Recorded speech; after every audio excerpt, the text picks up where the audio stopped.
जिस तरह से विधानसभा के अध्यक्ष महोदय जी ने विपक्ष के साथ व्यवहार किया है और जो रुख अपनाया है, उस संदर्भ में हमने जानकारी दी है।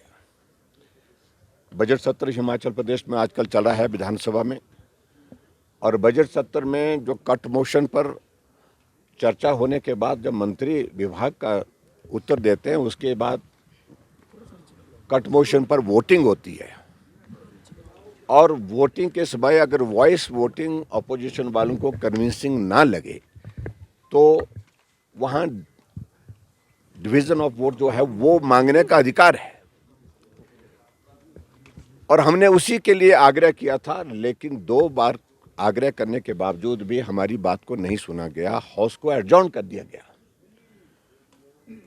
और ऐसी सूरत में जब सारी चीज़ों को लेकर के हम अध्यक्ष महोदय जी से मिलने के लिए सारे विधायक जा रहे थे तो मार्शल खड़े कर दिए, और मार्शल खड़े करके विधायकों के साथ जो जिस प्रकार से व्यवहार हुआ है, धक्के मुक्की हुई, विधायक घायल हुए हैं, गले से पकड़ लिया विधायकों को मार्शल के माध्यम से। यह आज तक हिमाचल प्रदेश की विधानसभा के अंदर कभी नहीं हुआ। और उसके बाद जब हम उनको मिलने के लिए उनके ऑफिस में प्रवेश किए तो अध्यक्ष महोदय मुकर जाते हैं, कहते हैं कि हमने तो आदेश किए ही नहीं है, मार्शल किसने लगाए। और जो सिक्योरिटी इंचार्ज है वो बोलते हैं कि हमको स्पीकर साहब के आदेश है। तो ये सब दुर्भाग्यपूर्ण परिस्थिति है।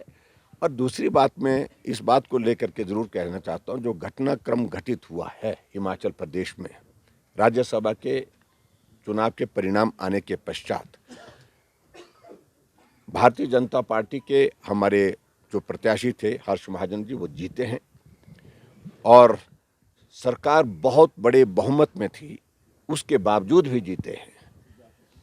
और स्वाभाविक रूप से जो जीतने के जो सारी चीज़ें घटनाक्रम जो घटित हुई हैं सब वहाँ पर, उसमें अगर हम देखें तो वर्तमान में कांग्रेस की सरकार को सत्ता में रहने का कोई अधिकार नहीं है, यही मैं कहना चाहता हूँ। और वो अभी जो जानकारी हमने इस संदर्भ में, खासतौर से जो घटनाक्रम घटित हुआ पिछले दिनों में, उसके बारे में अपनी जानकारी जो है हमने महामहिम राज्यपाल महोदय जी को दी। कई तरह की एप्रीहेंशंस हैं कि जिस प्रकार से व्यवहार विधानसभा अध्यक्ष का है वो हमारे विधायकों को सस्पेंड कर सकते हैं ताकि कंफर्टेबली बजट को पारित किया जा सके। ये भी एक आशंका है जो हम जाहिर कर रहे हैं।